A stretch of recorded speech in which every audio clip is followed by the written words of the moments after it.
Students, आज हम लोग जो है वो द्विघात बहुपद वाला जो चैप्टर्स है वो करेंगे। द्विघात बहुपद, तो जो द्विघात बहुपद है वो सीबीएसई में सेकंड चैप्टर है और आरबीएसई के अंदर जो है ये थर्ड चैप्टर है। ठीक है, तो मैं आपको पहला क्वेश्चन समझा रहा हूँ, लेकिन आपको एक बात ध्यान में रखनी है, ये चैप्टर आप सिर्फ तभी समझ सकते हैं जब आप गुणनखंड आपको अच्छे ढंग से आते हैं। अगर आपको गुणनखंड अच्छे ढंग से नहीं आते, ठीक है, तो इस चैप्टर के अंदर आपको परेशानी होगी। इसलिए गुणनखंड अच्छे ढंग से आना बहुत जरूरी है इस चैप्टर के लिए। एक तो गुणनखंड आना जरूरी है और दूसरा कि हमें जो है इसके अंदर क्या कहते आपने जो पढ़ा होगा वो एक पढ़ा होगा कि जो इसमें जो विभाजन किया जाता है, ठीक है, गुणांकों का जो विभाजन किया जाता है वो भी आपको आना चाहिए।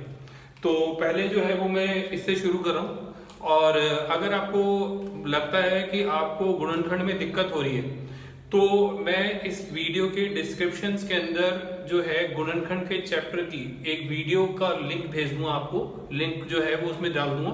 उस लिंक से आप जो है वीडियो जब देखेंगे तो आपको जो गुणनखंड वाला चैप्टर है वो बिल्कुल क्लियर हो जाएगा। ठीक है, तो स्टार्ट करते हैं। पहला क्वेश्चन है, निम्न द्विघात बहुपद के शून्य ज्ञात कीजिए और गुणांकों के बीच संबंध की जांच कीजिए।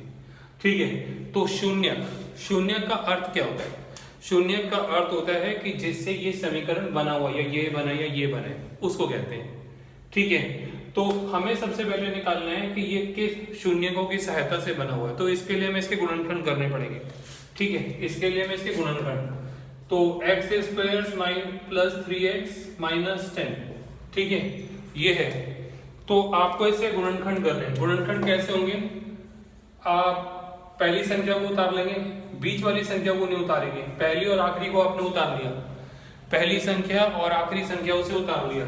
इसका भी कुछ नहीं है तो आप एक मानेंगे, पहली और आखिरी संख्या को गुणा करेंगे, तो गुणा करने पे 10, ठीक है, पहली और आखिरी संख्या को गुणा करने पे 10, फिर इस निशान को यहां उतारेंगे, फिर ये 3। ठीक है, याद रखिएगा कि मैंने क्या समझाया, मैंने कहा कि पहली और आखिरी संख्या को गुणा करेंगे, इसका भी कुछ नहीं है तो एक मानते हैं। फिर ये वाला जो निशान है, ये जो निशान है, इस निशान को मैंने यहां उतारा है। ठीक है, ये माइनस और फिर ये 3। अब मुझे दो संख्याएं चाहिए जिन्हें मैं गुणा करूं तो 10 आ जाए और अगर उसे घटाऊं तो 3 आ जाए। दो संख्याएं जिन्हें गुणा करो तो 10 आए और घटाऊं तो 3 आए। दोनों बातें पूरी होनी चाहिए। ये नहीं कि सिर्फ आप एक बात पूरी करेंगे, ऐसा नहीं होगा। दोनों बातें आपको पूरी करनी है। गुणा करने पे 10 भी आना चाहिए और घटाने पर 3 भी आना चाहिए। ठीक है, तो वो जो संख्या है वो है 5 और 2। 5 और 2 गुणा करने पे 10 आ जाएगा और घटाने पर 3 आ जाएगा। दोनों बातें हो रही है। ये एक्स स्क्वायर को ऐसी प्लस ये ऐसी, ये वाला 5 माइनस 2x माइनस 10। ठीक है, इन दोनों के अंदर जो x आ रहा है इसलिए x को बाहर लिख लेंगे, यानी x कॉमन आ गया आपका। ठीक है, x की पावर 2 थी, एक बाहर आ गया, एक ये आ गया आपका, प्लस का निशान ये आ गया, ये 5 आ गया, x से बाहर आ चुका है। फिर ये जो माइनस का निशान है ये यहां उतार लेंगे। ये दोनों संख्याएं जो है वो विभाजित होती हैं 2 से। ये दोनों संख्याएं जो है वो 2 से भाग होती हैं, तो 2 को हमने बाहर लिख लिया। ठीक है, 2 को बाहर लिख लिया। एक चीज और ही बता दूं, कई बार मान लो अगर क्वेश्चन इधर ऐसे होता है, ठीक है, तो मैं कहता किससे विभाजित हो रही है, तो आप कहते हैं 2 से। वो बात ठीक है, 2 के अलावा 4 से भी हो रही है, तो अब किस संख्या को लिया जाए? तो जो बड़ी संख्या होती है उसको लिया जाता है, तो यानी फिर उस स्थिति में यहाँ पे 4 लिया जाएगा। ठीक है, ये बात आपको ध्यान में रखनी है। तो इसमें दोनों 2 से भाग हो रही है, इसको यहाँ लिख लिया, ये x उतार गया, ये वाला बाहर माइनस का निशान है, इसलिए इस वाले निशान को यहाँ बदल देंगे। 10 को 2 से भाग करा, 5 आ गया। ठीक है, ये दोनों जो है एक जैसे होने जरूरी है। अगर ये दोनों एक जैसे नहीं है तो आप समझ जाना कि आपने क्वेश्चन जो है वो गलत किया हुआ है। ठीक है, x माइनस 2, ये x माइनस 2 ये आ गया और ये x प्लस 5 ही आ गया। ठीक है, अब इसके जो है वो आपको शून्यक निकालने हैं। शून्यक कैसे निकालेंगे वो देखिए। ठीक है, शून्य कैसे निकाले जाएंगे? इसको उतारेंगे x माइनस 2 बराबर 0 और दूसरा ये x प्लस 5 बराबर 0। तो इसको उधर लेगा ये प्लस 2 जाएगा और x प्लस 5 को इधर ले गए तो ये माइनस 5। तो ये इसके शून्य का आ गए। ठीक है, अब संबंधों की जांच करनी है। इसके बाद हमें संबंधों की जांच करनी है। ठीक है, और वो कैसे करेंगे, मैं दोबारा से इस समीकरण को दोबारा से लिख ले रहा हूं यहाँ पे x square plus 3x minus 10, इसको मैंने दोबारा से लिख लिया। अब इधर a b और c का मान, a b और c का मान लिखा जाएगा। ठीक है, a इसके आगे कुछ नहीं है तो हम 1 मानते हैं, b ये 3 है और ये माइनस 10 है। ठीक है, माइनस 10 है। अब इसके लिए यहां सॉल्व कर दे रहा हूं आगे, मूलों का योग, या हम इसे शून्यकों का योग भी बोल सकते हैं। शून्यकों का योग या मूलों का योग। शून्यकों का योग, इसके लिए फार्मूला होता है माइनस बी अपॉन ए, ये इसका फार्मूला है। शून्यकों का योग निकालने का फार्मूला माइनस बी अपॉन ए, माइनस बी का मान कितना है, बी का मान है 3, ए का मान कितना है 1, यानी -3 आ रहा है आपका आंसर यहाँ पे। लेकिन हमारे जो शून्यक है, हमारे शून्यक क्या थे, हमारे शून्यक थे 2 और -5। हमारे शून्यक थे 2 और -5, तो उसको हम यहाँ लिख लेंगे 2, योग बोला इसलिए प्लस का निशान, और ये -5। ठीक है, तो 5 में से 2 माइनस करे 3, 5 बढ़ा इससे आगे माइनस का निशान है इसलिए यहाँ पे माइनस आएगा। दोनों साइड बराबर आ रही है, तो ये संबंधों की जांच हो गई शून्यकों के योग के द्वारा। उसके बाद है शून्यकों का गुणनखंड, शून्यकों का नहीं गुणनफल, शून्यकों का गुणनफल। इसका फार्मूला होता है c अपॉन ए, इसका फार्मूला है c अपॉन ए। अब c कितना है, c है आपका -10, a आपका कितना है, a आपका है 1, यानी -10 आ रहा है इन फार्मूले के हिसाब से। लेकिन हमारे जो गुणनखंड है, हमारे जो शून्यक है, हमारे शून्यक है 2 और -5, 2 और -5, और इसके बीच में जो है गुणनफल का निशान। जैसे यहाँ पे योग था तो मैंने प्लस का निशान लगाया था, गुणनफल है तो इसका निशान, इसको इससे गुणा करेंगे -10। ठीक है, दोनों साइड बराबर आ रही है, यानी संबंध जो है हमारे वो ठीक है। ठीक है, तो ये फर्स्ट पार्ट है जो मैंने आपको बताया। ठीक है, अब इसके बाद जो इसका नेक्स्ट पार्ट है वो मैं आपको समझा दे रहा हूं कि उसको कैसे सॉल्व करना है। और गुणनखंड आ रही है, मैं बार बार समझा रहा हूं कि इसके लिए गुणनखंड जो है वो बहुत जरूरी है। अगर गुणनखंड आपको नहीं आते तो इस चैप्टर को समझना आपके लिए बहुत ही मुश्किल काम होगा। ठीक है, दूसरा सेकंड पार्ट है आपका ये t² -15। ठीक है, अब इसको लिखने का तरीका क्या है, इसको मैं यूं लिख सकता हूं 15। ऐसी कौन सी संख्या है, ऐसी कौन सी संख्या है जिसे 2 बार गुणा करूं तो 15 आ जाए, ऐसी कौन सी संख्या है जिसे 2 बार गुणा करूं तो 15 आ जाए, तो वो संख्या है वर्गमूल 15। वर्गमूल 15 को वर्गमूल 15 से करेंगे तो 15 आ जाएगा। ठीक है, इधर फार्मूला a² - b² का फार्मूला, इसका फार्मूला क्या होता है a - b a + b, ये इसका फार्मूला है a - b और a + b। ठीक है, यानी मैं इसे यूं लिख सकता हूं t - वर्गमूल 15 और t + वर्गमूल 15।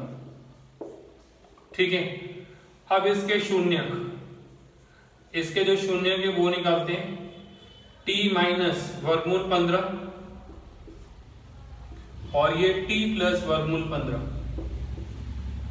t माइनस है तो ये माइनस इधर जाएगा प्लस हो जाएगा, और ये इधर जाएगा तो ये माइनस हो जाएगा।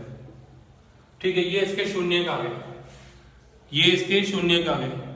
इसके बाद संबंधों की जांच करनी है, उसके लिए समीकरण को दोबारा से उतारेंगे t² - 15।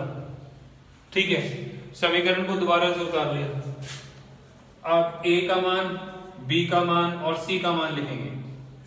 ठीक है, इधर कुछ नहीं है तो 1 मानेंगे। बी इधर 0 होगा, क्यों होगा वो भी समझाता हूं, और सी -15 होगा। ठीक है, अब आप इस चीज को समझिए कि ये जो समीकरण आपको दिया हुआ है, ये दिया हुआ है t² -15।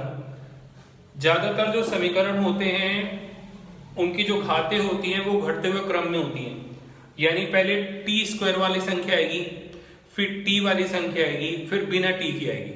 ठीक है, कई क्वेश्चन आपके उसमें दिए होंगे बुक के अंदर, जैसे उन्होंने यूं लिख दिया, मान लीजिए उन्होंने यूं लिख दिया, तो इस क्वेश्चन में क्या है, इस क्वेश्चन में ये जो समीकरण इन्होंने दिया है ये आपको ठीक करना पड़ेगा।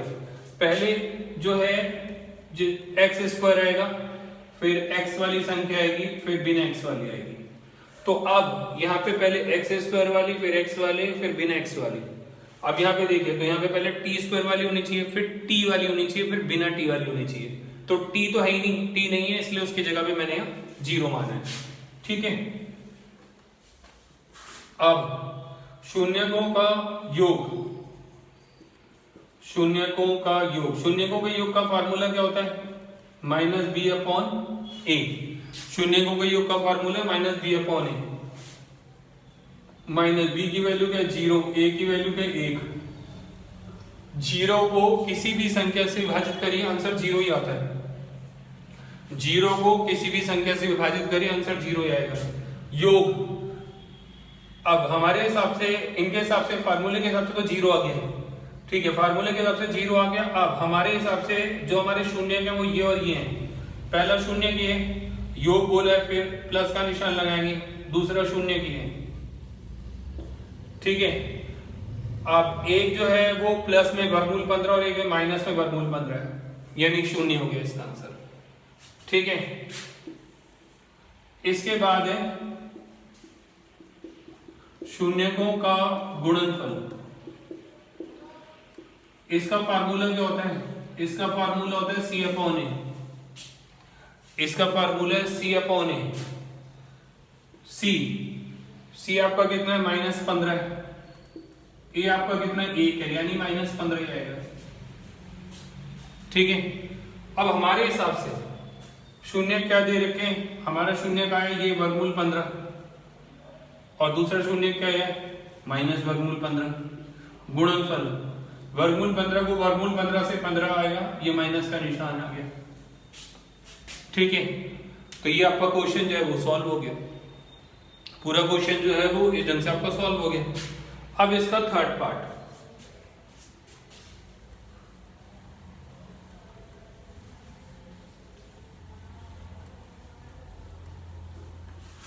इसका थर्ड पार्ट क्या है, इसका थर्ड पार्ट है ये, जिस तरह के मैं क्वेश्चन करा रहा हूं इसी तरह के क्वेश्चन जो है वो आपकी बुक में होंगे। ठीक है, उसी तरह के क्वेश्चन आपको बुक में ही मिलेंगे, तो आप इनको समझ के बुक के क्वेश्चन जो है वो खुद सॉल्व कर सकते हैं। ठीक है, तो मैंने बताया कि ये एनसीईआरटी की बुक में जो है वो सेकंड चैप्टर के अंदर है, 2.2 के अंदर है ये। ठीक है, और आरबीएससी में जो है ये 3.1 और 3.2 है। ये दोनों संख्याएं 5 से विभाजित होती हैं। ठीक है, दोनों के अंदर u आ रहे हैं, 5 ही आ गया, u इधर कॉमन आ गया, 1 u बच गया, 30 को इससे भाग करा 6 u बाहर आ गया। ठीक है, अब शून्य, ठीक है,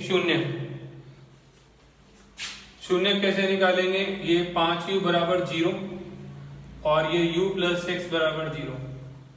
तो u की वैल्यू, यहाँ पे u की वैल्यू 0 होगी, और यहाँ पे ये +6 को उधर ले गए तो ये -6 हो गया।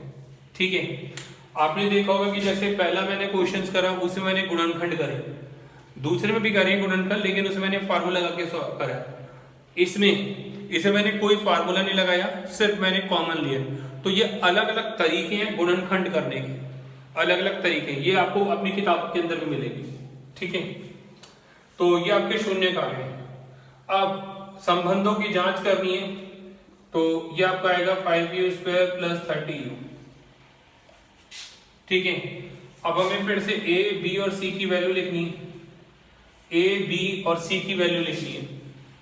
ए आपका 5 है, बी आपका 30 है, सी है ही नहीं।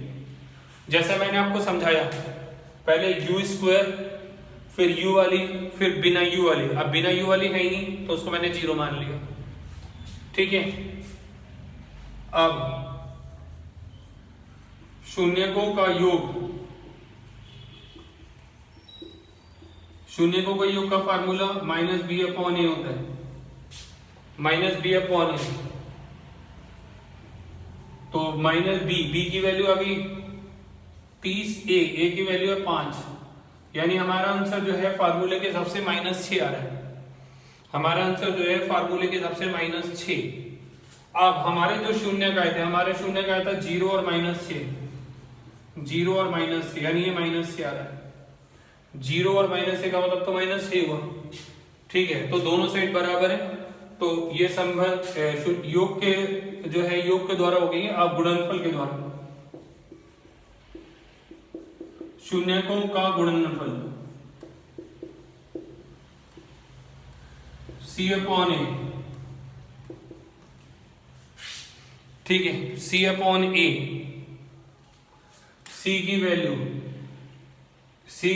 0 है, A की वैल्यू 5 है। मैंने आपको बताया कि 0 से किसी भी संख्या को विभाजित करिए, 0 ही आएगा।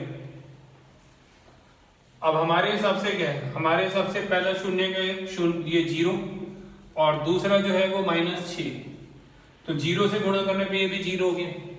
ठीक है, तो इस तरह से जो है इसके जो तीनों पार्ट्स हैं वो मैंने आपको सॉल्व करके दिखा दिए, तीनों पार्ट्स। ठीक है, और ये अलग अलग